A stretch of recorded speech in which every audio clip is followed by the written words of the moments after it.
Jameni Yesu, nipeni Yesu,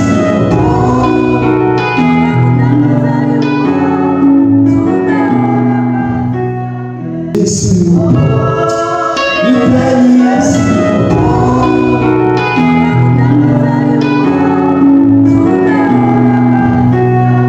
Imigani aho twasengeje mu gice cya 28 no ku murongo 13. Salomo yaravuze ngo uwishyura siwe ntazagubwa neza, ariko uzatura yarangiza akabireka uwo ni gusabana.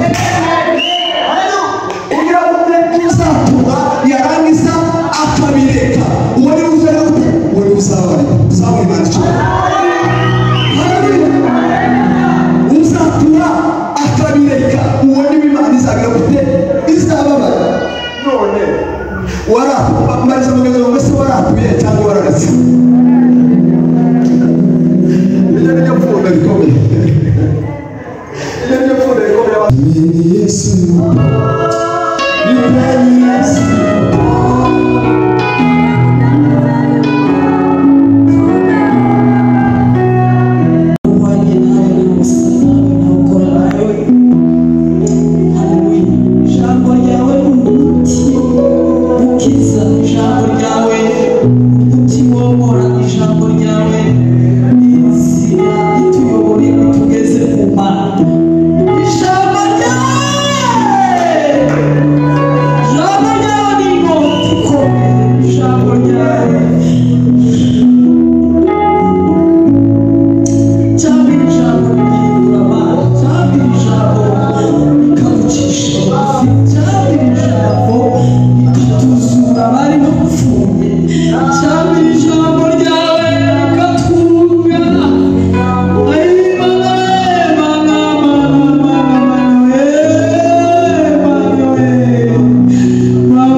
Ukiranirwa ariko izo yibwira agaruka Uwiteka nawe aramubwira ibambe agaruka Imana yacu kuko bizamubarira guseke.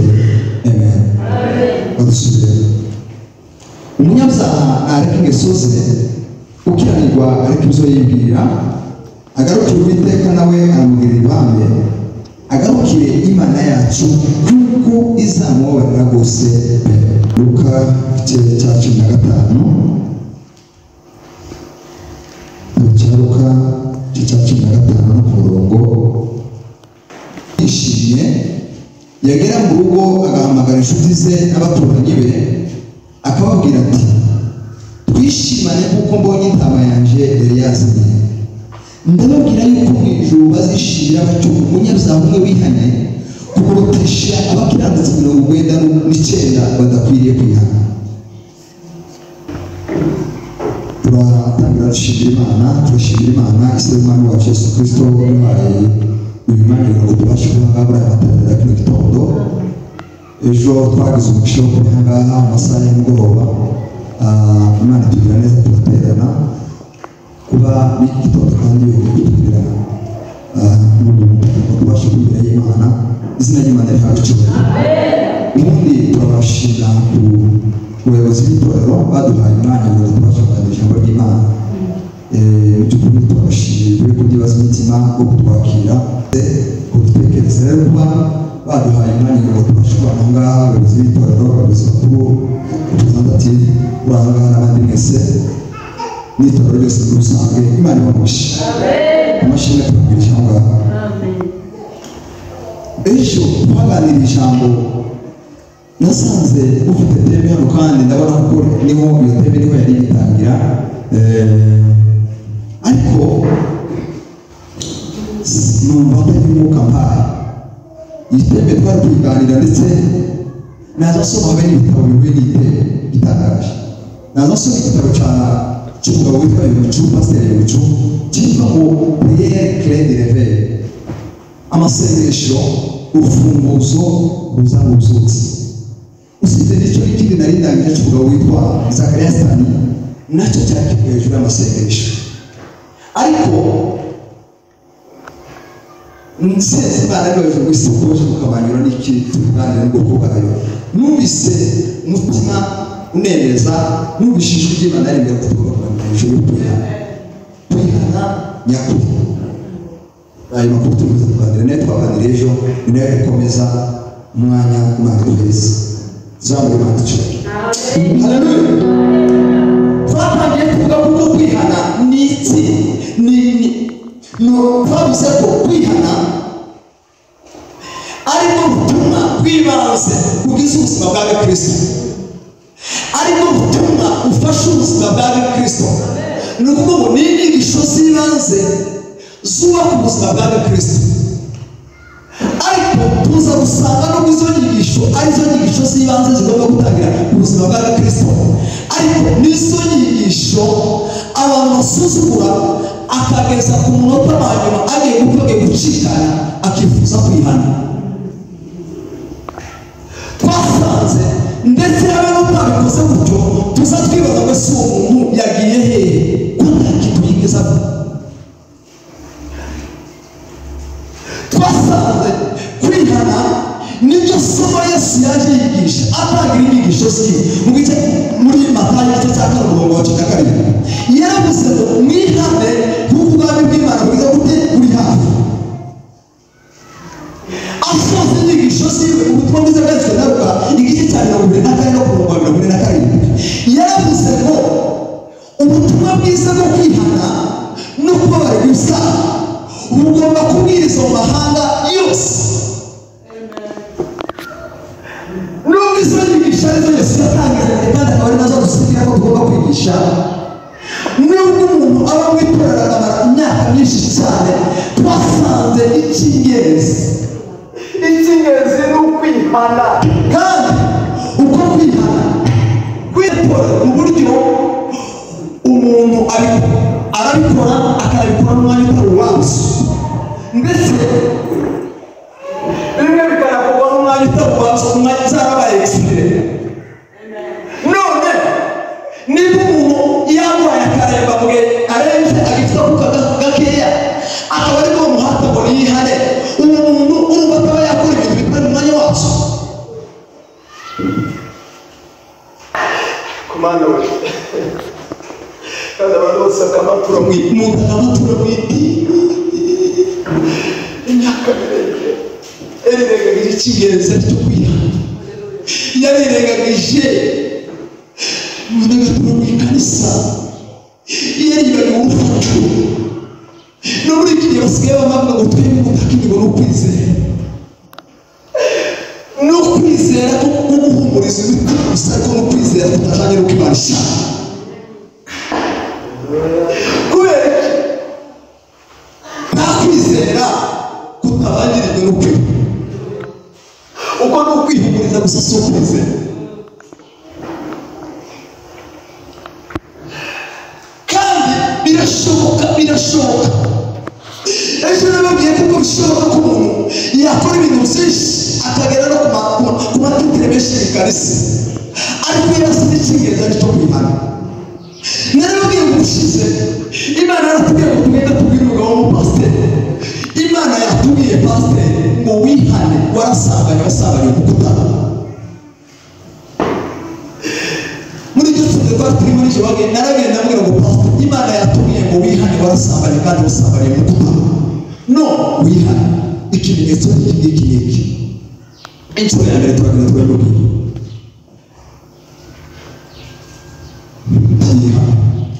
inshuro ya kabiri turasubira turamubwira ngo pasiteri Imana yadupimye ngo warasambanye kandi wasambanye bagiye kuguta. Yari umupasiteri wageze wasukuta, ariko nubwo wari umuntu washushe ku giterane n'ibindi byose, pasiteri warasambanye Imana yatubwira ngo ubanze wihane. Muzi muzi igitangaje yigeze yihana aho Yesu aduhagarira mu minsi itari myinshi mikeya cyane yahise mu majyatorero aragenda akarera irindi kanisa ababishopu. Ni ukuvuga ngo birashoboka ko umuntu yongera amatekerezo akomeye cyane, ariko yarirengagije icy'ingenzi mu buzima bwa Kristo, kandi icyo cy'ingenzi ni ukwihana. Tuzamure data icumi.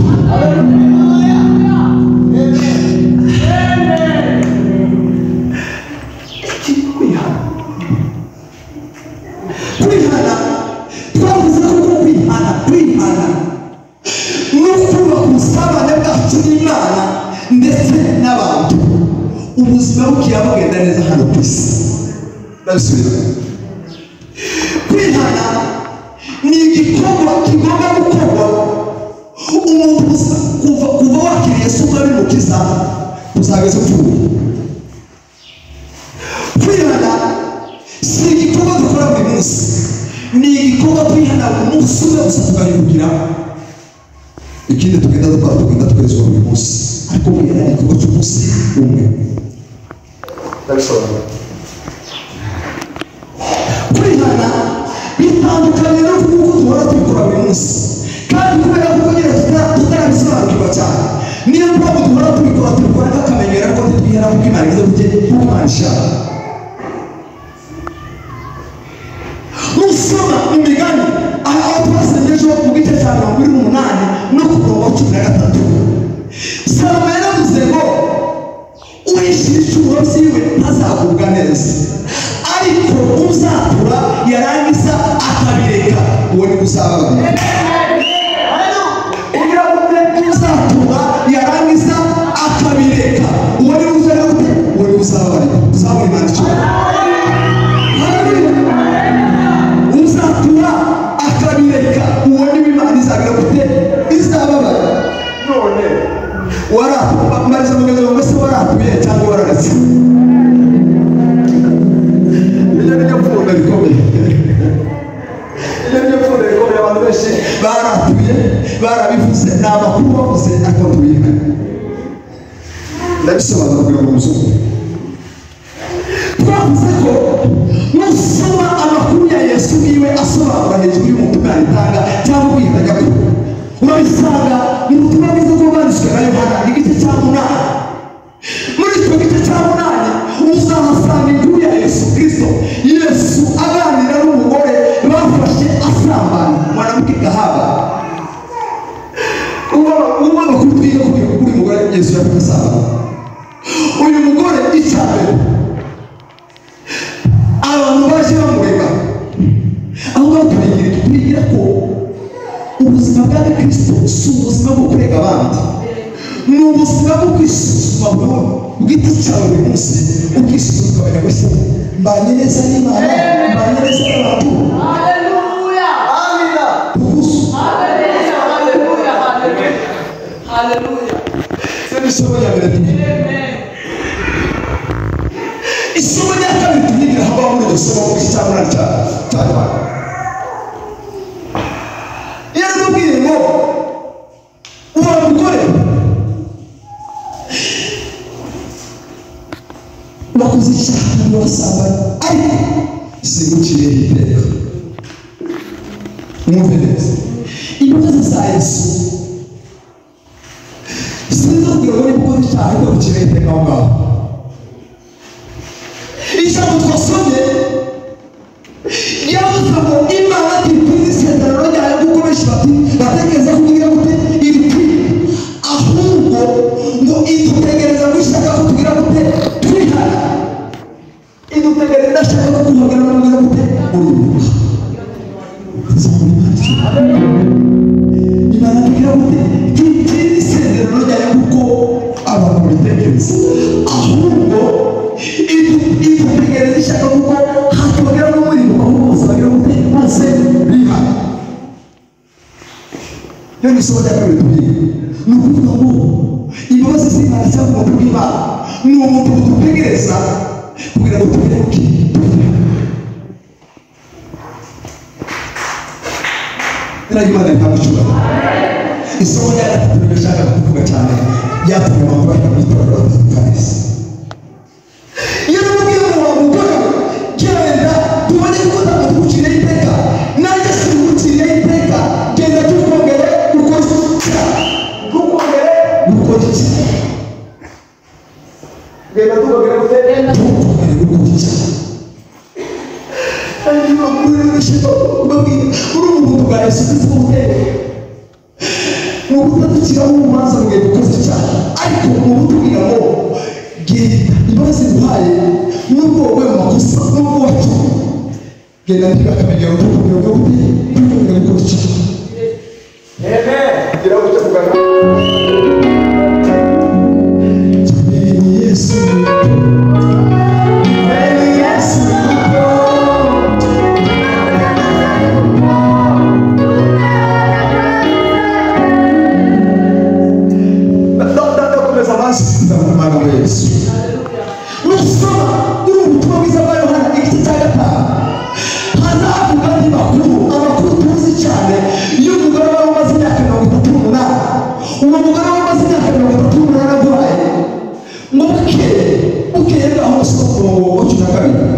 ngo Yesu amubona musenge uzikijya mu yamusaza musenge yari mu mugore ntiwari ubaye twakize yego nakize genda tukongere gukora icyaha utazabona ishano riguta igane. Yewe ureke twibaze ishano riguta mbere umuntu wamaze imyaka 38 ariko ngo genda tukongere gukora icyaha utazabona ishano riguta igane. Mu bitekerezo baratekereza gushaka riguta mbere ni ugucibwa iteka.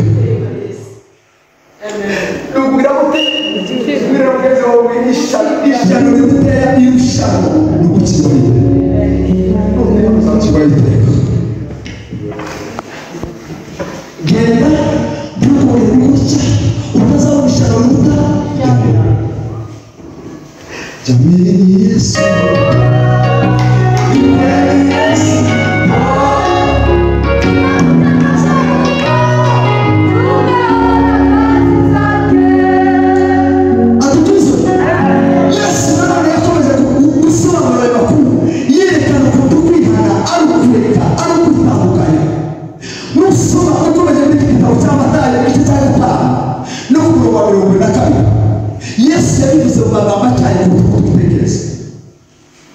Yesu yaravuze ngo ibijisho byawe ni gusuka ku cyaha sibuza gufata ibijisho byawe ngo binobore aho kugira ngo ushobore cyane n'amaso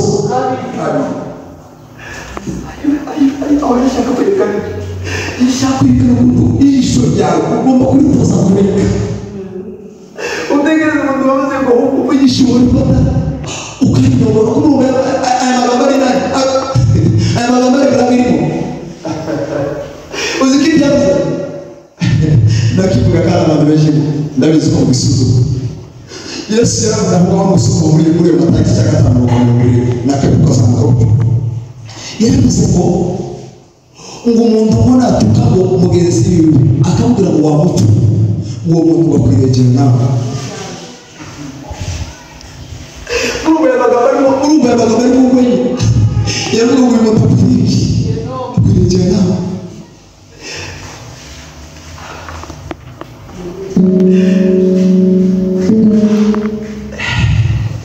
Abariki gutuka usana wa gicucu yabakubwira mutakwirejera amagambo yo kunyemera twishwe n'ikigezi igikine muri uru rugendo ntabwo ari peresenshi ahubwo igikine ni icyerekezo ni ubwo dukeneye icyerekezo kureka kuruta kwihuta cyane n'ibindi bintu byishimiye zamwese dukeneye kubaka ubukristo twavuze ngo icyabaye kwihana ni ukuba ku musarane wacu n'Imana n'abantu ubuzima bukiya bugenda neza hano ku isi. Nusoma amakuru ari muri Samweli wa mbere igice cya 12 harakubwira amakuru ya Samweli ubwiwe. Samweli ubwiwe abwira abantu arababwira ngo jewe ndashaka ariko muzi ko nagendanye n'Imana iminsi yagiye kubaho kose kandi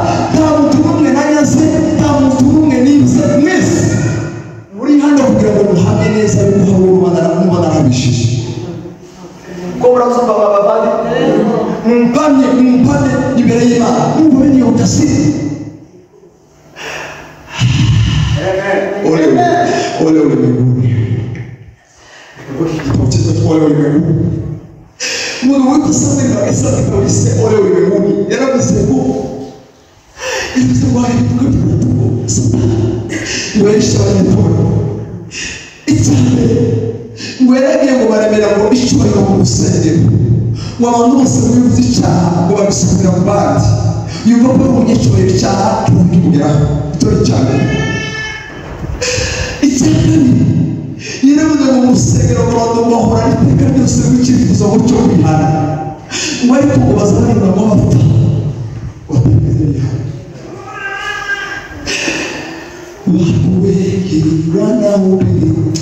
Wanaibabariza Yesu lakini wao hawajui Yesu. Ariko twese bahora nicyo cyifuzo tukwihana bakenda bakora ati icyagatatu yaravuze ngo abantu Satani ngo yazanye gusuzuma icyaha kw'itorero mu buryo bw'umuntu wafite classification yo kuvuga ngo iki ni icyaha gitoya iki ni gikuru.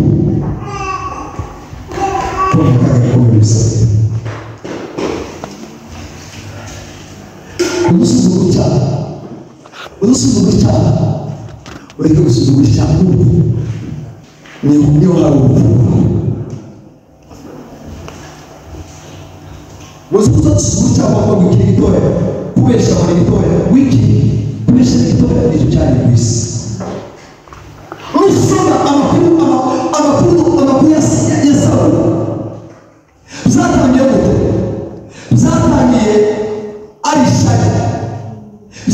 shayi agirira shayi Dawidi gusaba ko yishe muri yakora ngo uri wishe ishizo ibishe igihumbi atangira iki aisha muzo yaragirije mbwira mugenzi wawe yaragirije rwose uva yatangiye aisha gusa yamubwira isha gusa kubera kuko kandi ntibamubwira isha dukiri kubera kuko bamusige abagore gusa baza bibyinira mu munezero umugore atakajambo aravuga ngo wewe wishe n'imire wowe wishe n'imire none iki zahereye mu ishyari birangiriza muki uruzi nahangane kugare ni ukuvuga ngo uko usuzuma icyaha kikugiraho ububasha bwo kukugandamiza kugeza aho wenyine wicira igitero kiri mu isi. Ndabisubira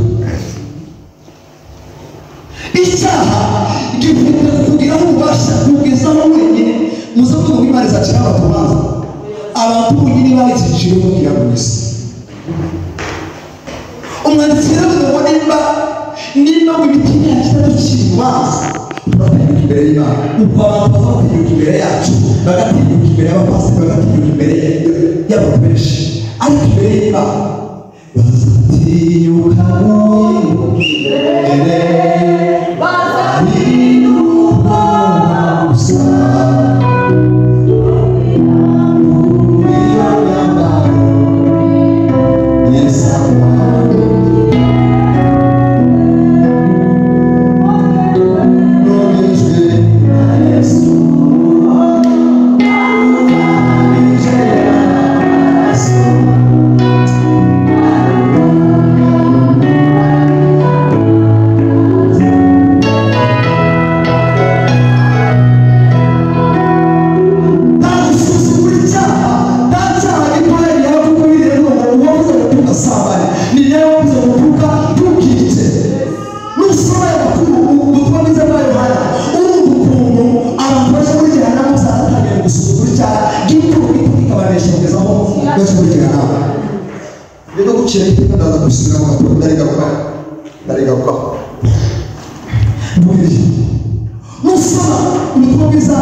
abakene voilà isakurikiyeho igikurikiye hazavuga ngo Yuda mu gihe bishije no gukunda abakene ngo yabitewe n'uko yahoraga mu mutima wo gucakura umutima wo kugira gute no kugafura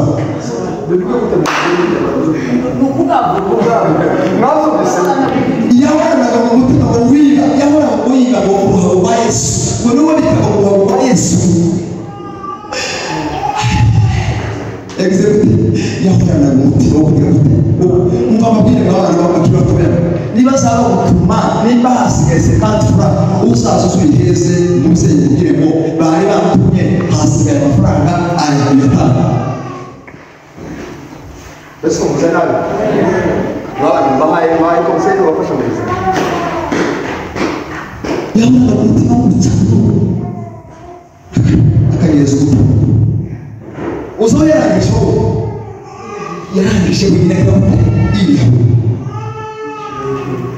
yakoze icyaha kimwe n'icyo Petero yakoze ariko kubera ko byari byarabaye yari yarabigize exercice yari yabyitojeje byatumye wenyine amaze gukora icyaha amaze kugurisha Yesu yafashe za pesa n'umukato zikibariye wenyine ngo gute ariye simucire iteganya no kugira ngo icyaha daga kubiri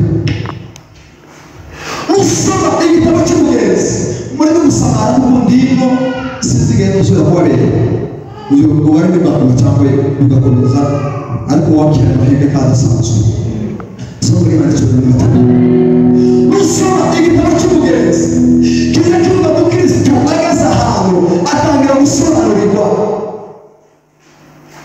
bari gusobanurira yasaza yageze ahantu asaba umuntu uri mu kazitiro uwo muntu wari mu kazitiro yarabuze gusira umuntu kumubona wenyine yamaze kwicira y'inteko wenyine yiguze n'iki cyamubayeho uzi igitabo gisobanuye yaramubwiye ngo uyu muntu we yakoze izaha z'igitumano mu buryo wenyine ngo yamaze kwicira y'inteko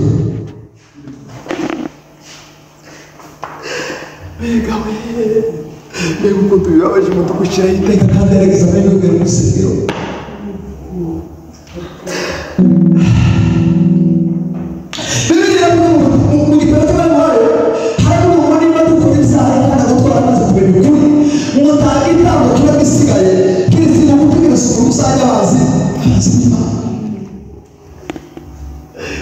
babandi kubera ngo amakuru n'imikino birasaba kwitandukanya n'icyaha n'ibisaba kandi ugomba kuzimenyereza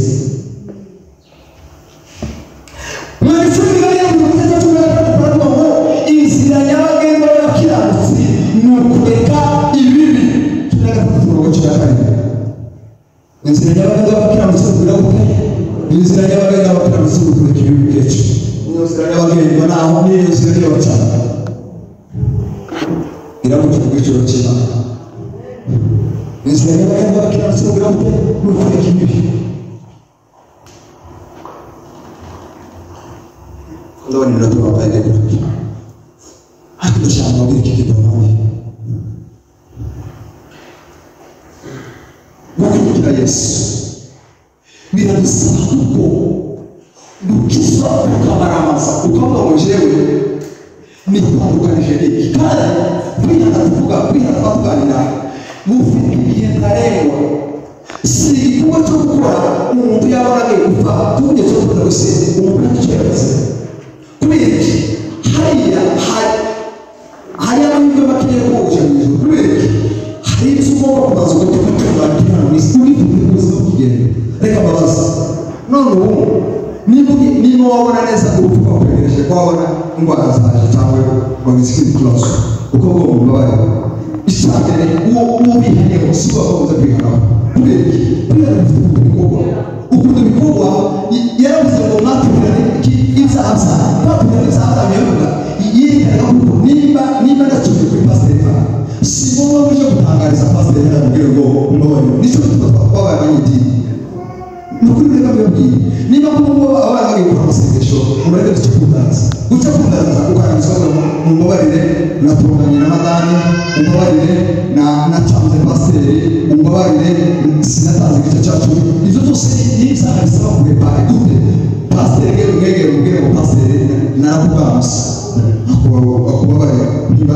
warakoze ku mugaragaro aho niba waratuye kuri mwene data ko bari rero ufite kintu gishu none uzagera kugiye gupfa uzokufanya kushoma de none ibindi gishobo usanga kwese kare zakoni hanireza yo urugero rwiza rwereka ubukristo cyangwa kwihana nyako zakayo amaze kwakira Yesu umwami mukiza yaravuze ngo abo nambuye ndabishucumo ijuru zire no iyo niyo reconstruction uko ni kukiza none twe hari abandi ariko kise bwira kudawuka dawuka none nibuye kuvuga ngo mbabarire umpure gusimuza kandi igice cyo kubira sabuzo kwitanga ukiho none uzabona ndakuzo kutandika cyane cyangwa n'amakuzo usiga kumenyesha itegeko yaza mbabarire bene ndashaka kuvuga ko abantu benshi mwari kure cyane bagejeje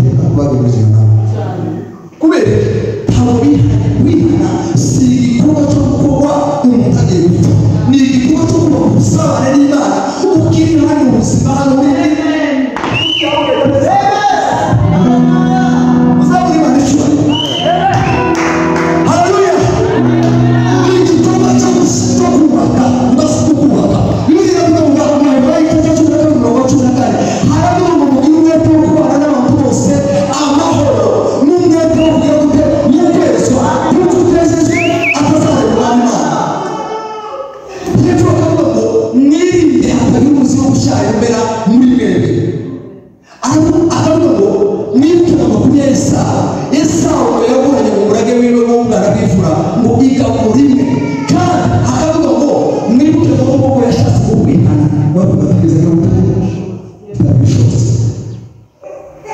Satuka Debranis Nisoma kutuliza garuka ikifasha na gatandatu hazabu ya kunia na zero nade nani mutunzi hakaruga makuru y'iboro nyamutuzaza kuba basiriye amaze kuba bimaze gucika yaravuze ngo ugende utume mutagera ku isi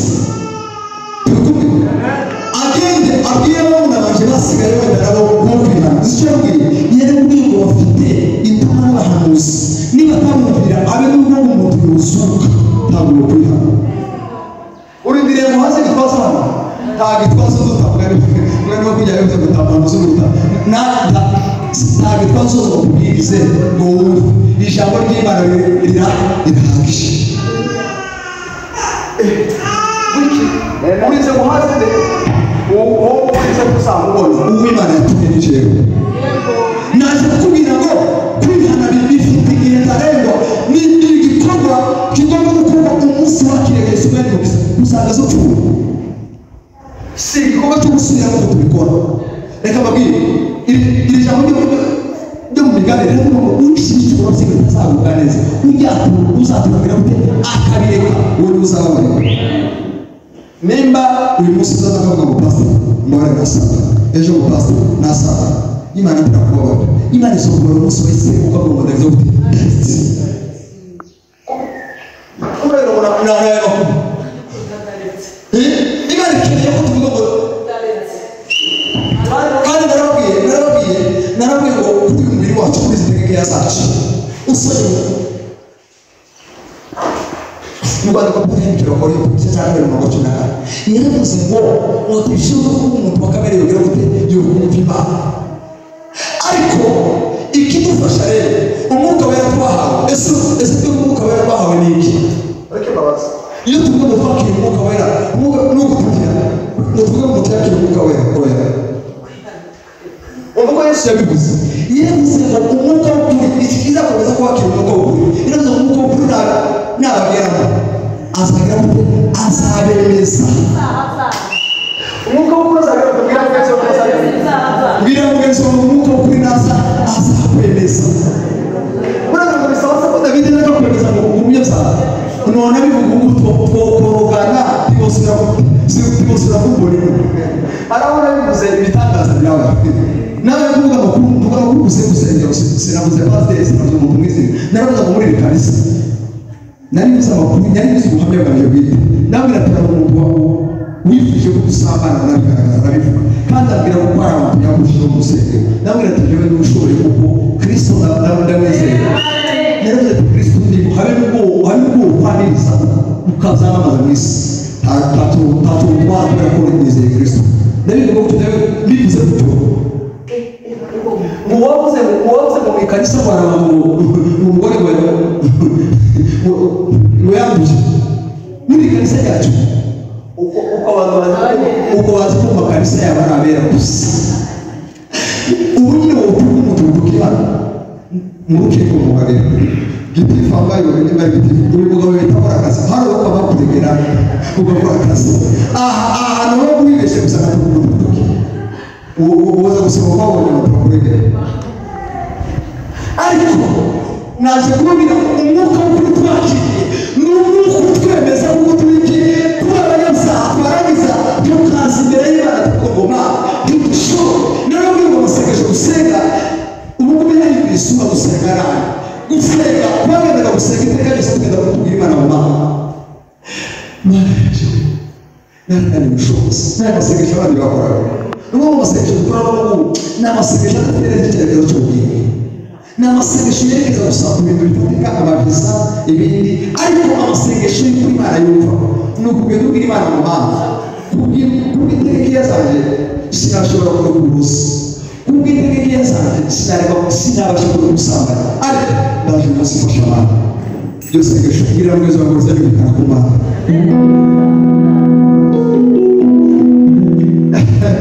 mwabyumvise neza ni ukuvuga ngo umwuka w'ukuri Jamini Yesu Yupeni Yesu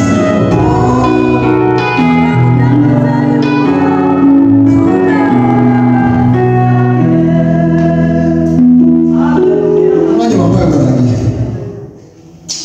ariko ndashika babwiriki usoma kubatuka baroma yavuze ikintu cyiza mu gice cya munani yavuze ngo muri Kristo Yesu bategeza kigo kuko itegeko ry'uko bugingo muri Kristo Yesu ryabatuye ku itegeko ry'icyaha n'urupfu niba ubugingo muri Kristo Yesu butarakwatuye ku icyaha cy'itegeko n'urupfu none niki wirata niba utarabatutse niki wirata yavuze ngo jewe sikindi pakindi nirato usaba mwiza wa Kristo wafashe iby'isi mbanga kuri zo natwe ngamba kuri je haleluya kwihana no gupfa kwihana utarabaza ngo wihane wewe w'iki kandi no kwihana no kuva mu bata kamere ukamuwata wewe uzabona data cyohe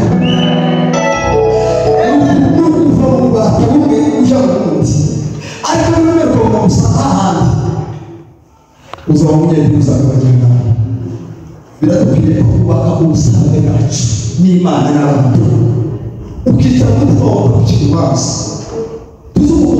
ukita ibintu abantu benshi barashoboye bagaragaje kwerekana abantu ishusho abantu ko nta kibazo babanye neza barapfukira gusa ariko iyo ngiyo barakoroshoye bakoroganye n'Imana mu buryo yogenda mu kibazo basekuru basenga wora mbuzi bwaje kwitwara gusa kubwiriza se bwaje kwitwara gusa kujya imbere y'Imana uzapimika imbere y'abantu bazapimika imbere y'abantu bakatubesha ko bahagaze neza ariko imbere y'Imana baganisha ariko naje kubabwira ngo mubashe gusabane n'abantu n'Imana aho bombi bubake neza umenye ngo habe n'ubwikubarire bw'ubutuku kandi umva kubera ko ibisobanuro pasiteri ngende umuganga umuntu uzamara gupfa bakaza bagasenga ngo mana umubabarire abakatolika bazaba bamubona cyane aracyari muri purgatoire uko bazi ko akira kandi kahisho uwo musengera umuntu yarageza akababarira mbwira mugenzi ngo iyo ni imihango y'idini abeneye ejo uranaraza hari umugabo wapfuye yarangije gupfa umuhungu wiwe ngo mwari urebe iso yarangije mana mwizina rya Yesu umupapa umubabarire arasisitake kandi yamaje mu mwuka si umwuka wari nta muntu uyobe iki gufata yo gusengera kubitaza Imana mu Imana wawe n'Imana n'uko ubuzima bwawe n'iki n'Imana ubuzima bukiyabwira neza hano abisi mwira mugenzi wawe n'uko ubuzima bwawe neza n'Imana n'abantu ubuzima bukiyabwira neza hano ku isi ubuzima bukiyabwira neza hano ku isi ubuzima bwinshi abantu abamutanga hari ijambo yo bayavuze yaravuze ariko yavuze bitajanye n'ishaka ry'Imana yaravuze ko yujuje impamvu ariko ntiyihanye neza mbere yose sio wae na makuru mangapi na makuru nitugira amahirwe yo kuganira n'umugoroba ndababwira ikintu cyodufasha kugira ngo twihane neza ituze Imana y'umugisha